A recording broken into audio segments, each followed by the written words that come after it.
Seats aren't available for non-family, so you'll just have to stand.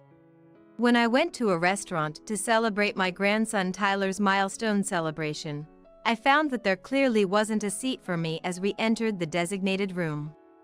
As I exchanged glances with the relatives who had arrived at the venue at the same time, a shocking statement was thrown at me by Nicole, the wife of my eldest son, Roger. Although I initially felt a rush of anger, a tap on the shoulder from my brother Philip calmed me down, and I found myself saying, "I guess we should head home then."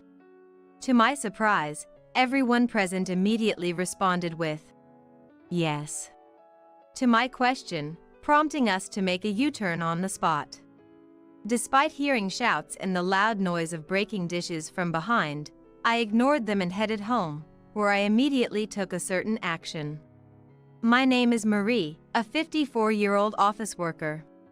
I work for a company that operates multiple restaurant locations, and although I am officially listed as a store advisor, I mostly work from home. This is partly because I was born with a handicap in one leg, and though I don't use a wheelchair, I cannot walk without the aid of a cane. This makes me hesitant to go out to crowded downtown areas or use public transportation. Embarrassingly, I don't visit the restaurants my company operates very often. Of course, I'm fully aware that this isn't good. However, since losing my husband Simon suddenly to illness 2 years ago, my life has felt devoid of any excitement. Now, I live alone in a smaller condominium arranged for me by my brother Philip, after giving the condominium where I lived with Simon to my married son and his wife about 3 years ago. Some people ask if I'm lonely, but when weighing the freedom of being alone against the loneliness, the appeal of living freely wins out. Part of this is because my relationship with my son's wife, Nicole, is the worst. Nicole is 8 years younger than my son, Roger, currently 24. She is stylish, beautiful, and was popular as an active college student model while attending a prestigious university. I've heard she appeared on TV several times. She was expected to become a news reporter with the title of Miss University, but she got pregnant with Roger's child during the summer of her junior year and they had a shotgun wedding. Initially, she took a leave of absence from college with the intention of returning after giving birth, but she suffered from severe morning sickness and deteriorated health. Nicole, worried that her beauty would be ruined, threw a tantrum saying, "I don't want to be seen in public looking like this," and dropped out of college. At the same time, she became irritable over her uncontrollable physical condition and started behaving hysterically towards my son Roger. "Mom, please! No matter what I do thinking it's for the best, Nicole just screams and rejects everything. The house is a mess, and it's bad for the baby's prenatal environment. I need your help," begged Roger. So, my husband and I decided to live with our son and his wife in the large condominium we had bought, intending to live there until we died. However, living together turned out to be challenging as Nicole treated me like a servant with her haughty attitude. "Don't dawdle, bring me my smoothie and crackers to bed quickly. Haven't I told you numerous times how sick I feel if I wake up with an empty stomach because of my morning sickness?" she would yell. And when she wasn't yelling about that, "Why are you washing my clothes with your old hag's clothes? No matter how expensive the fabric softener is, it won't keep it from the old hag smell transferring to my clothes," she would screech so. Simon, seeing enough, would scold her firmly. "Is it common sense in this house to harass a pregnant woman?" But she would just snap back. Even when Simon suggested that Roger talk to her. "It's impossible. Nothing makes sense to Nicole right now. I wish you could just deal with it, Mom," he would say, laughing it off. As infuriating as it was, the fact that Nicole was pregnant made it so we had no choice but to endure her behavior. Had Simon been his usual self, Perhaps he could have taken a firmer stand against Nicole and Roger. But looking back, Simon's body was probably already being slowly ravaged by disease at that time. Nicole had cluttered Simon's study and living room, which should have been his places of relaxation after hard work, with her beauty devices, leaving no space to rest. Even trying to soak in the large bathtub we had ordered to relieve his fatigue. Taking a bath with that old bugger gives me the chills.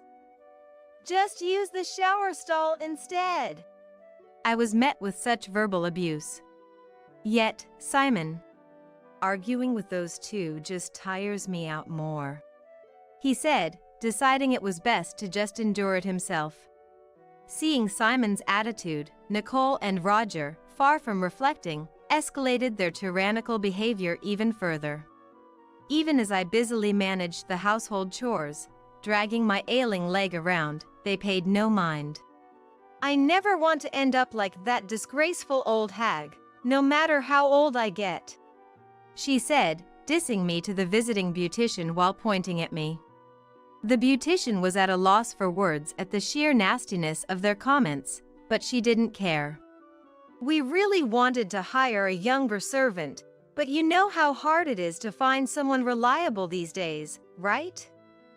So we settled, she declared. Even as these words were spoken, I continued my chores in silence, my leg aching, my heart full of anger towards Nicole and Roger. As these days went on, Nicole's due date arrived, and she gave birth to a healthy baby boy.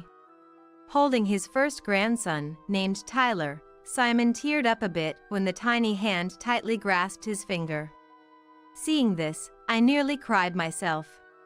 The innocent smile of the baby made me want to wash away all resentments and negative feelings. But that thought was short-lived when suddenly, I received news that Simon had collapsed at work. Panicked, I rushed to the hospital while trying to contact Roger on his mobile phone, but it remained unread, with no return call. Reluctantly, I asked the company to contact him on his work-issued mobile phone. But that too was in vain, with no response. Hoping at least to let Simon see his grandson Tyler, I contacted Nicole's mobile phone. I asked her to bring Tyler to the hospital, but I'm in the middle of a hair treatment at the salon, so it's impossible. She laughed and refused. Then I'll come to the salon to pick up Tyler myself. Do you really think I'd entrust a baby to an old hag who can barely walk with a cane? With that, she hung up the phone. Still, I didn't give up and kept calling Nicole and Roger's mobile phones, but in the midst of this, the operating room light went off. Then, the doctor came out and informed me that Simon had just passed away. My memories of the time that followed are a complete blank. All I can recall is a hazy scene, as if viewed through frosted glass. After the funeral, which took place amid this haze, I came down with the flu. Nicole, the baby might catch it, which would be terrible, exclaimed dramatically and told me to leave the house immediately. Already emotionally damaged by Simon's sudden departure and physically weakened by fever and cough, I had no energy left to argue with hysterical Nicole. Barely managing to get dressed, I left the room but collapsed in the entrance of the elevator hall. Thankfully, the concierge called an ambulance, and I was rushed to the hospital. According to the doctors, I was on the verge of pneumonia. Later, my brother and his wife and my nephew Urban, having heard of my condition, took care of everything. There's no need to visit the hospital. She's been admitted, she's safe. There's nothing to do there, and it would be terrible if the baby caught something, Roger and Nicole said, not even bothering to visit. Outraged by their attitude, my nephew and his wife. Even if you return to the condo after being discharged, you'll just be exploited by Nicole again, suggested I stay with them for a while instead. Indeed, returning to the condo would mean resuming a servant-like existence before even regaining my strength. However, staying at my brother Philip's house, where my sister-in-law's parents lived, was not an option due to infection prevention concerns, making my nephew's offer a welcome one. Deciding to accept their kind offer, I planned to first return to the condo to retrieve Simon's photos and personal items left behind. My nephew Urban's wife Olive, who was worried about the situation, decided to come with me, and when we visited the condominium for the first time in about a month, we found it in a terrible state. What is this mess? Dirty glasses and dishes are piled up, and the garbage disposal is clogged. What a horrible smell! The living room was no different, with delivery food containers scattered everywhere. The bathrooms and bath were in a dire state as well. I wondered how they could raise a baby in such filth. As Olive and I stood there in disbelief, Nicole, apparently already drunk though it was just past 2 p.m., returned with a couple of friends. Noticing us standing in the living room, turned into a garbage house, Nicole looked surprised for a moment but then quickly put on her usual smirking face and said, "So you're finally back. Then get to cleaning this room right away." It got all messy because the old hag slacked off. Olive was furious at this brazen attitude.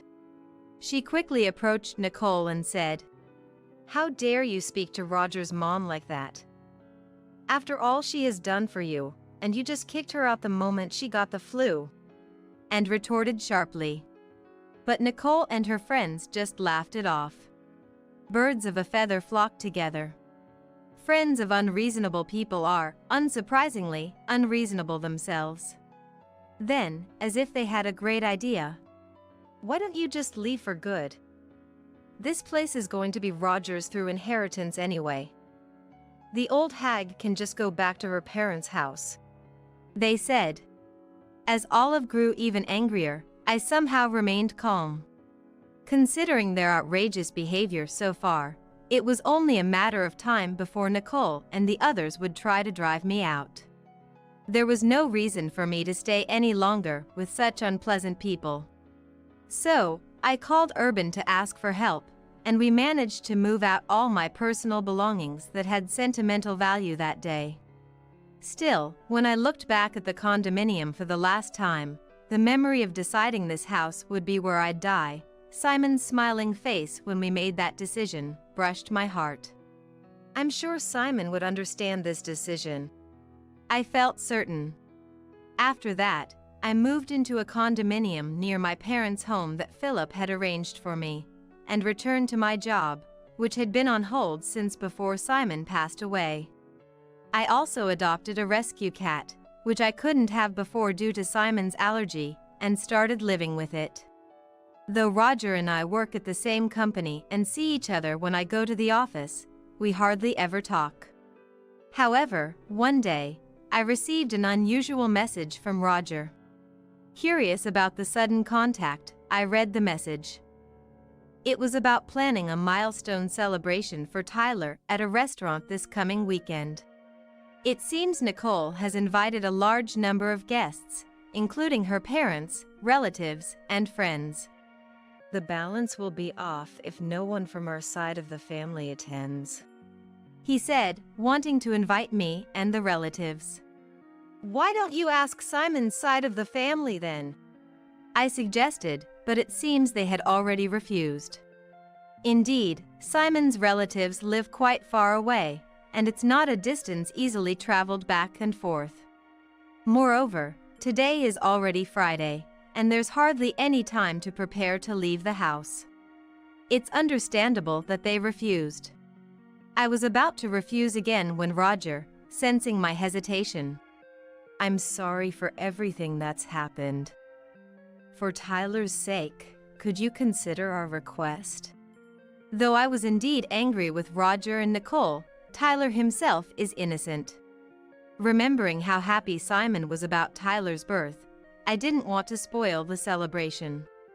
After hanging up and giving it some thought, I decided to attend and sent Roger a message to that effect. On the day, my brother and his wife, my nephew and his wife, my uncle and aunt, their children, and other relatives gathered in front of the restaurant. But Olive said, I I'm here today not for that couple but for Marie. While calming her down, we were led to the room, the largest in the restaurant, with low tables and chairs. This setup would make it difficult for me, with my mobility issues, to take a seat. Thinking this, I asked the staff who had shown us in for a chair that was a bit taller. However, Nicole interrupted. "There's no extra seat, so just stand," she said loudly with her arms crossed. Seeing Nicole's smirking face, I felt more dumbfounded than angry, wondering how she could be so mean even now. Then, impulsively, I called out to my relatives standing. "Shall we go back home then?"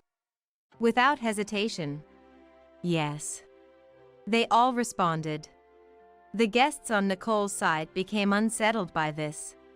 Parting the crowd, Nicole's parents came forward, apologizing to me and my brother and his wife while hurriedly scolding Nicole.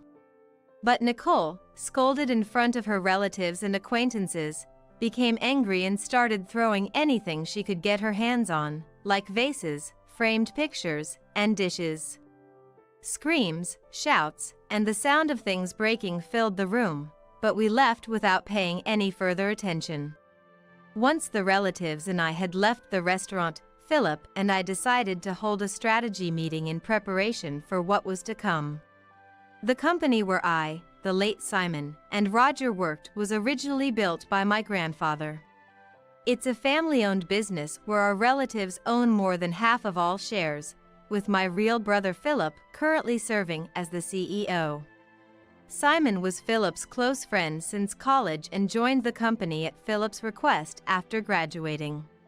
He married a woman who was a clerk there and had a son, Roger, but after a long illness, his wife passed away when Roger was in the 8th grade. Philip, seeing Simon juggling work and home life alone, suggested I marry him. Probably concerned about my future due to my disability and lack of social connections. Initially hesitant. "I'm a single father with a child, but I intend to take good care of you. Would you become part of our family?" I was swayed by Simon's words.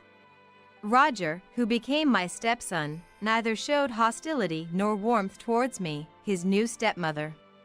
Believing it was unreasonable to expect more from Roger so soon after losing his mom, I resolved to do my best as a stepmother. When Roger was about to graduate from college, "I want to work at the same company as Dad and Mom," he said, which moved me to tears. However, this peaceful period ended when Roger had a shotgun wedding with Nicole. After living with Nicole for a while, I couldn't ignore her domineering behavior and decided to have Roger firmly speak to his wife. I waited for Roger in the company's underground parking lot. But what appeared was Roger with his arm around a married colleague, unaware I was standing just a pillar away, getting intimately close. The shock was enough, but Roger then told the woman, "What if someone sees us here? We'd both get fired." To which he confidently replied, "I won't make such a mistake. And even if my affair gets exposed, the company can't fire me. After all, I'm the president's step-nephew."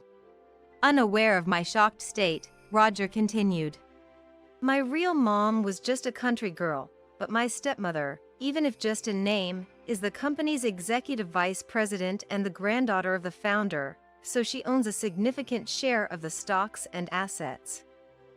When she passes, all of that will be mine." Then, he drove off with the woman.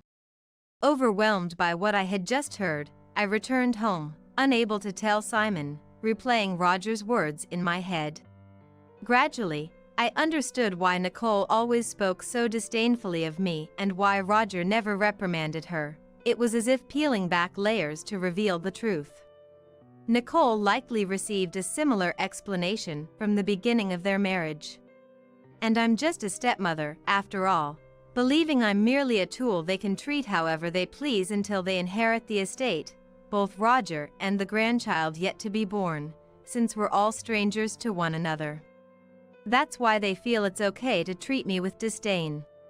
But there's a truth neither Nicole nor Roger himself understands.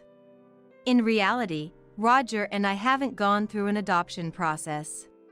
Legally, Roger is nothing more than Simon's stepchild, with no right to inherit my estate. Needless to say, for Philip, being a CEO, Roger is nothing more than a step-nephew, if even that. Recovering from the shock, I immediately consulted with Philip, Urban, and Olive. Following their advice, I took steps at the City Hall to ensure no unauthorized adoption could take place. Additionally, in case of any eventuality, I arranged to entrust the management of my personal assets to a lawyer, a process that was nearly completed when Simon passed away before me. Simon's own estate, having been mostly spent on his first wife's illness, consisted of little more than savings and life insurance, which I quickly renounced. The reason the condominium wasn't discussed during the inheritance talks is because it was never part of the estate to begin with, yet it's truly frightening how greed can blind people. Roger and Nicole, thinking that condominium was Simon's, probably rushed to kick me out after I renounced the inheritance. The reason I quietly backed down was not just because I wasn't in the best of health, but I also pitied young Tyler, not wanting to disrupt his living situation drastically. But this time, I've reached my limit. Originally, I intended to file for an eviction due to illegal occupancy of the condominium during the milestone celebration, so I promptly began the process with my lawyer. Nicole's parents dragged her daughter to the company to apologize. We were told by Nicole that we shouldn't visit because she needed to get along with the family of the person she married, that the birth and everything would be managed by Roger's family since an heir is being born, and we took her word for it. We had no idea things had come to this. We're truly sorry. No sooner had they been let into the living room than they apologized over and over, but it was too late for regrets. Hearing the commotion, Roger also came running. I had no idea my wife could be this unreasonable. I truly am sorry for what I've done to Mom. But when Nicole started crying and he said to her, "We're getting a divorce. Take the kid and get out of that condominium." The look he gave me, almost groveling, truly sent shivers down my spine. Seeing my reaction, Philip looked at Roger with a cold gaze and said, "You know that store is part of our company's chain, right? Considering the fuss you've made, you'll both be paying for the damages. As for you, stay home until you receive an official summons from the company," and firmly kicked everyone out of the reception room. Afterward, Philip, my brother, began preparations to fire Roger, consulting the company's legal advisor. Right after the milestone celebration incident, he was furious, saying, "Not only is Nicole's disgraceful behavior appalling, but Roger's negligence in letting her run wild is just as bad. They even destroyed store fixtures and decor. Firing him is only natural, right?" Though he was initially adamant about firing him immediately, the other executives calmed him down, explaining that a disciplinary dismissal made in anger could disadvantage us in a lawsuit. So, we turned to a law firm, introduced to us as being filled with capable lawyers, on a recommendation. True to their reputation, they did an excellent job, providing indisputable evidence that was more than sufficient to fire Roger. A week later, Roger, having been temporarily relieved from house arrest, was summoned to the head office meeting room, seemingly prepared for his dismissal, perhaps having gathered some inside information. Despite arriving with a lawyer, the sheer number of attendees overwhelmed him. But as Philip, sitting at the center of the board, began, "It goes without saying why we've called you here today. Your dismissal has been decided." Roger braced himself, clenching his fists. "Mr. Roger Miller, you are hereby dismissed." As Philip, acting as president, began reading the notice of dismissal to Roger, his lawyer immediately. "I object. My client admits to the troubles with his stepmother, Marie, but insists that connecting this to his dismissal is wrongful termination. A voice rose. Glancing at Roger beside him, he seemed quite pleased, nodding in agreement. As soon as the lawyer finished speaking, "There's no excuse for my ex-wife's rudeness at the recent milestone celebration. But that was a private matter. Isn't it wrong to fire me over it?" he argued. Then, conspicuously placing a voice recorder on the desk. "I'm also prepared to report this as harassment to the media, if necessary," he said with a smug face. Hearing this, Philip and the other executives remained silent, and Roger, mistaking their silence for victory. "You're aware of the public backlash against companies that violate compliance, right? Are you sure you want to fire me, knowing what will happen?" Provoked further. At this point, Roger's lawyer, not showing the expected signs of disturbance but rather a hint of a smirk, seemed puzzled. Yet, Roger, ever so confident, failed to notice.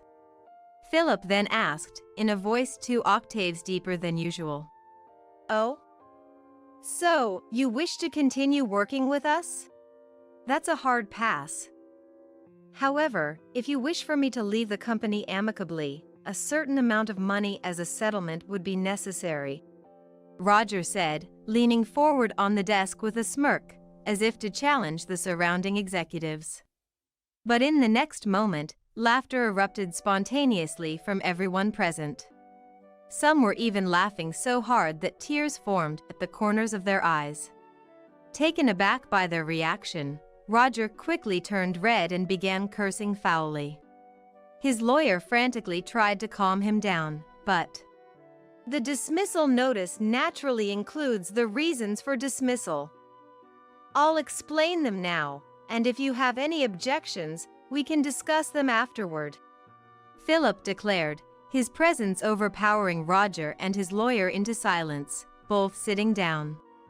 Then, a group in dark suits stepped forward, bowed slightly, and turned on the electronic blackboard in the center of the meeting room.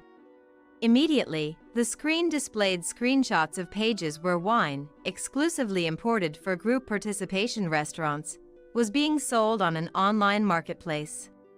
Next, the screen showed an enlarged photo of the wine seller's icon. The moment it was displayed, Roger stood up quickly. "This isn't me!" he exclaimed in desperation, turning pale. And for good reason. The photo used for the icon was a cropped selfie of Roger. The screen neatly displayed the original photos alongside, with an image match rate of 100% written in red. Facing the lawyer, still unable to grasp the situation, a man from the group of dark suits stepped forward, introducing themselves as the law firm hired by the company. "Let me explain the reasons for the dismissal notice. The reasons include embezzlement, harassment, and undue pressure within the workplace using his executive position, leaking confidential company information, unauthorized absences, tardiness, loafing, and damaging the company's reputation through inappropriate use of a company car," he smoothly explained, further adding that the company's legal and accounting departments had been secretly investigating rumors of the wine, supposed to be sold exclusively in stores, being traded online. In the process, they identified the source account and, collaborating with the police and other relevant parties, discovered that the account was linked to Roger's online banking account. Additionally, the inventory management department uncovered the existence of double books. Upon questioning, several employees confessed that they had been coerced into participating in the illegal activities by Roger, who implied they would be fired if they did not comply. As this explanation unfolded, Roger was sweating profusely, but his complexion turned even paler at the next images displayed. It was a video seemingly taken secretly with a mobile phone, capturing Roger as he subjected female interns and temporary staff to sexual harassment and unbearable words. Roger's lawyer, standing by, couldn't take his eyes off the repeating video, mouth agape. Next shown were images of customer information meant for our company being sold to a rival company and a USB drive containing original recipes, alongside an envelope bearing the name of the rival company's legal counsel. Seeing this, Roger's face turned from pale to ashen, and his hands trembled on the desk. Our lawyer continued without hesitation, explaining why the USB was transferred from the rival company. Actually, suspicions about the source of this confidential information had arisen even before it was utilized. Upon rechecking the acquisition method, it was found that an employee of the rival company had obtained it from Mr. Roger Miller in exchange for a significant amount of cash. He explained. The rival company quickly dealt with the involved employee and returned the data to us, along with documents clarifying the factual situation. Roger's lawyer, taken aback by the continuous revelation of Roger's misdeeds, listened in stunned silence. However, our lawyer concluded with, "While it might seem superfluous to mention now, all these illegal activities have already led to the filing of criminal complaints. Perhaps, instead of discussing settlement money, you should be preparing for a criminal defense?" He said this with a chilling laugh, leaving Roger's lawyer red-faced. "I've heard nothing of this from my client. I cannot represent him under these circumstances. I resign," he exclaimed, glaring at Roger before storming out of the room. Left alone, Roger's initial bravado disappeared, and he slumped in his chair. Before he knew it, the women he had harassed in the video lined up in front of him. "We will be filing for damages as well," and firmly declared. Adding insult to injury, our lawyer continued. "Moreover, it has been confirmed through social media posts that you've been unfaithful with multiple women using company resources, even during work hours, and engaged in inappropriate actions in public. The company will, of course, include these actions in its claims for damages, so please be prepared for that," he stated, not a smile in his eyes, but speaking pleasantly. Roger finally collapsed from his chair, sitting on the floor in defeat. As Philip and the lawyer had declared, Roger was swiftly dismissed for misconduct. In the investigation that followed, Roger, who was interrogated for embezzlement, tried to negotiate a settlement to avoid a prison sentence. However, finding a willing lawyer proved difficult, and he struggled to even pay the retainer fees. Eventually, he managed to cover the lawyer's fees and compensation payments using the inheritance from his father, avoiding jail time for embezzlement. Yet, unable to prepare for the compensation claims for leaking confidential information, the emotional damages claimed by the women, and the defamation lawsuits, Roger found himself buried in debt. Nicole, understandably furious at being quickly discarded by Roger for his own protection, filed for asset division, damages, and child support. In a defiant stance, Roger demanded, "Then, let's have a DNA test for the child," prioritizing the investigation of paternity over financial concerns. Confidently agreeing, Nicole was shocked when the results showed the child wasn't Roger's biological offspring. Investigations by a detective hired by Roger revealed Nicole had multiple partners at the time of their shotgun marriage, one of whom was the biological father, disproving any parental relationship between Roger and the child. However, legally, Tyler was still considered Roger's child. Knowing he couldn't escape from the obligation of child support, Roger initiated mediation to confirm the absence of a parental relationship. While a lengthy resolution was expected, the public exposure of Nicole's turbulent private life in court was something her parents wanted to avoid at all costs, leading to an explosive reaction. "Stop bringing shame upon us! Enough with your antics," they demanded, forcing Nicole to withdraw all claims for asset division, damages, and child support. Then Nicole, for reasons known only to her, demanded of Winston, "You're the father of this child, so you should acknowledge paternity and pay child support." the biological father of her child. Winston, who was married, refused to acknowledge the child for fear his wife would find out. He did offer to pay some child support, but Nicole, unsatisfied, took the child and confronted Winston at his home while he was away. Don't you think it's terrible that your child and mine, sharing the same father, aren't acknowledged and don't receive proper child support? She boldly stated. Winston's wife, caught off guard by this revelation and already dissatisfied with her husband, who had been adopted into her family, promptly divorced him. She transferred all desirable assets, including a new house, savings, and stocks, into her name before kicking Winston out with nothing. Initially, Nicole smirked at Winston's divorce, thinking she could be the next wife, but upon learning he had lost all his assets and was ousted from his father-in-law's company, becoming unemployed, she quickly withdrew. Despite the cause being his own infidelity, Winston felt his happiness had been destroyed and blamed Nicole. All of this is her fault. Ever since then, he has been relentlessly pursuing Nicole wherever she hides. Terrified by his obsession, Nicole's parents, to avoid collateral damage, took in only their grandson Tyler and disowned Nicole, kicking her out of their home. Left with nowhere to go and no one to turn to, Nicole resorted to night work to support Winston, now a drunk and unemployed, as I was informed by a detective I had hired for a follow-up investigation. Meanwhile, Roger, after all the trials had concluded, was left with a mountain of debt and alimony payments. A claim from me for the restoration costs of the condominium seemed to be the final blow.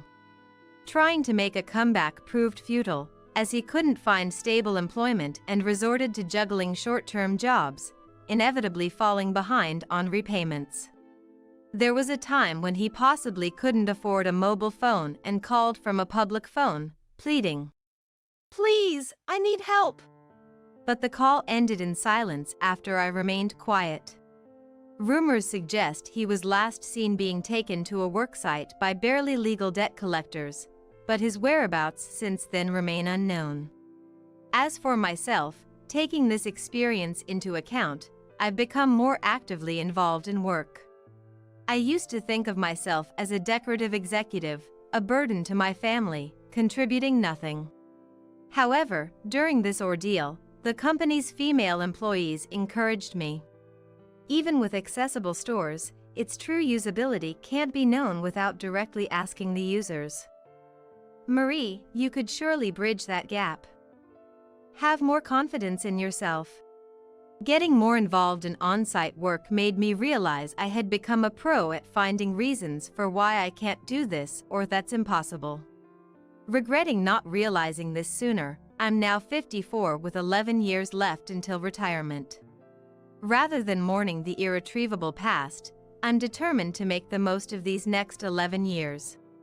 My current goal is to earn an extension of my retirement from Philip and our relatives and to report this achievement to Simon, who has passed away.